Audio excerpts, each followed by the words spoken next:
Welcome back to the channel, everybody. As always, my name's David. Today's video, we're going to be covering the 5 books that I believe every young architect or architectural student should have in their library. And I don't believe any library is complete without at least these 5 books.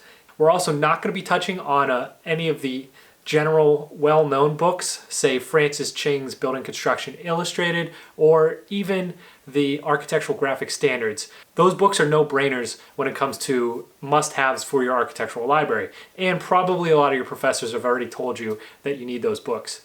But just like that, we're going to jump straight into the 5 books that I think that every young architect or architectural student should have in their library.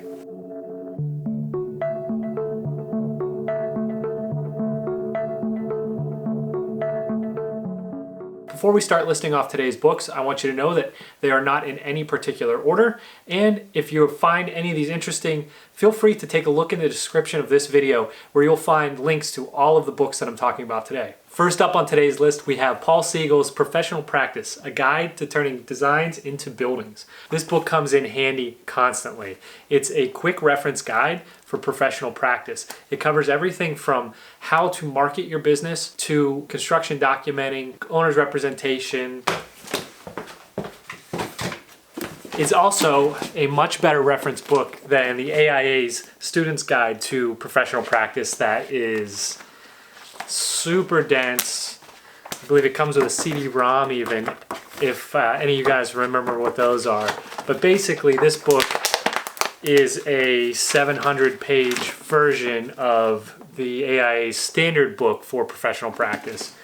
And Paul Segal's book right here actually is a kind of a footnotes, quick reference type guide. He goes over a lot of the same information you'll find in the professional practice for student handbook. I believe when I was in graduate school at the University of Texas, San Antonio, our professional practice professor made us get this book, but also pair it with this book here. And this book actually comes in handy more often than not. I'm never flipping through this thing, it's too dense. As I've noted before, Paul Segal's book here covers quickly a lot of what you'll find in professional practice. It outlines the profession in general, the parties that are involved in construction, marketing your services, project delivery methods. He also goes into how you actually create contracts between your owner and architect, fees for architectural services, business terms, owner-contractor agreements, which is very important, and unless you own your own practice, which many architects end up doing, you'll want to know that as well. And even when you get into the higher levels of a firm, if you go that route, you'll still need to know all this information. So this is a quick, handy reference. But he also goes into the architect's office, insurance, project management, and as many of us know, zoning and legal codes and stuff like that. So this is a must-have, a quick reference. You'll probably not find it the most handy as a student, but as you grow in your career and in your practice of architecture, this comes in very handy. The second book on today's list is Virginia and Lee McAllister's A Field Guide to American Houses. If you're an architect who practices in the United States, Canada even, this book comes in very handy. I know our Canadian friends, styles vary a little bit between the United States and you guys up there, but this book definitely comes in very handy. It breaks down styles of American housing from the nation's founding all the way through modernism. So my copy here was actually printed in 1988.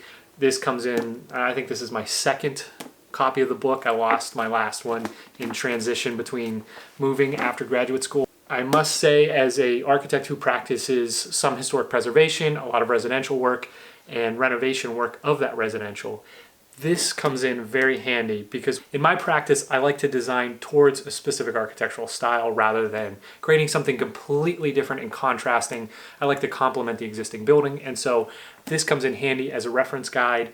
It is very, very thorough. We have examples of all different types of architecture as well as drawn out graphics that explain exactly what goes on per architectural style and different elements within that. We also have case study homes within the book that identify these different styles in cities throughout the country, which is nice, and it actually lays out who owned them, a little bit of their history, their character, and their location. So if they're still around, you can go see them. Up next, we're moving into our third book on today's list, and we're moving into a series of books that I reference more frequently in my day-to-day practice and in the design of architecture. This book being Get Your House Right, written by Marianne Castillo, Ben Pentreath, Richard Sammons, Leon Kerr. It also contains a foreword from HRH, the Prince of Wales. This book was referred to me by a former coworker, an architect, and a designer that I looked up to a lot. Jorge was a professor of architecture in Colombia before he immigrated to the United States, and I ended up working with him on large corporate multifamily buildings. Instead of making these buildings feel soulless and like giant blocks that everybody complains about nowadays, he was a big proponent on new urbanist design styles and getting your house right, making sure that the architectural techniques and designs within that building were appropriate and your forming, your massing appropriate to the style. And this book goes into a great amount of detail with how exactly you put a home together, how you scale it, the proportions and elements that you use, what is appropriate for each style, what's not. And it really goes into, and it drives home the fact that less is more. You do not need to add loads of ornamentation to make a traditional style or even a modern style home feel appropriate.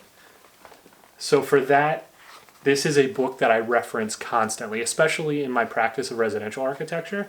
It does come in handy with some commercial aspects because, like all things, form and proportion aren't solely left to the residential realm of architecture, but it applies to everything. So this is a must-have, not only for every architect, architectural student, but also builders, carpenters, people who work on homes. This is a must-have for your libraries, and a great read at that. Moving on to the fourth book in today's list, A Manual for Construction Documenting by Glenn Wiggins. This copy that I have, I ordered from Amazon back when I was in graduate school. It's a original print from 1989, and it breaks out how you set up construction documents, and not only how you set them up, but the order in which they go, what is important on what sheets, how you document them, and how you read construction documents. Something that a lot of architecture schools do not teach their students nowadays. But when I was in graduate school, I had to take a technical-based studio before graduating. We had to create a real set of construction documents, and this book came in handy, very handy for that class. It was actually referred to us as a class from our professor, who was familiar with this book and believed that it was going to help us out tremendously. And I still reference this on a daily basis because as an architect, a sole practitioner, you're not constantly looking at your construction drawings. You're bouncing back and forth between running a practice, designing houses, home buildings, businesses, and also construction documenting. This book covers everything from your general utility information, site plans, floor plans, roof plans, reflected ceiling plans, which get neglected a lot, your exterior elevations, building sections, wall sections, vertical transport, enlarged plans and interior elevations, schedules, details, as well as construction document checklist. And it contains a complete set of construction documents so you can reference them and understand how Glenn put drawing packages together in his practice. It comes in incredibly handy. I can't sing this book's praises anymore. I think that it should be in everybody's library, especially people that really care about the detail and how drawings go together. And our final book on today's list, number 5, is a follow-up to our Manual for Construction Documenting. And this one is Construction Details for Commercial Buildings, also written by Glenn E. Wiggins. This book was first printed in 1989 as well, along with the other book that I referenced. A lot of how you put a building together is still based on this information. We have updated construction science and construction technologies. These details still come in handy. And we have everything in this book that explains how commercial buildings get put together. This book was also referenced to me by the same professor in my technical studio while in graduate school. And as you can see, it breaks out a lot of information based on the simplicity of how a building goes together. This is stuff that goes into a construction documenting package.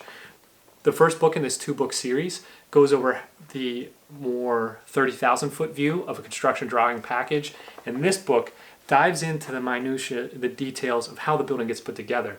These drawings are usually the final drawings in a construction drawing set, and it tells the contractor exactly how you intend for the building to go together.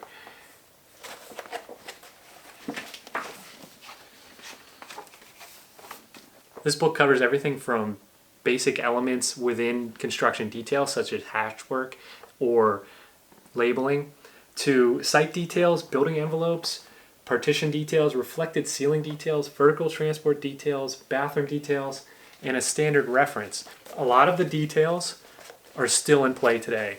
The only details that may have changed a little bit are some of the envelope details, where we're starting to add more rigid foam, continuous insulation, that kind of stuff. But the basic science behind how a wall goes together is still all right here. And it's enough for you, if you don't have any construction experience, to really dive into how everything gets assembled. I reference this periodically. I'm more of a construction type guy, so I don't need to constantly be referencing this like I do Glenn's other book, but I still recommend this highly for anybody that's starting to learn how to actually put a set of drawings together. And that's it, guys. I hope you enjoyed today's video. Hope you learned something. If you're interested in any of the books that we went over today and a few other things, I'm going to link all of that in the description below. If you guys want to learn more about my practice of architecture, I'll have my website linked below as well. There you'll find some of the projects that I've been working on more in detail, some of the commercial work and residential work that I've been working on. You'll also be able to find information on how to contact me there if you're interested in working with me as a client.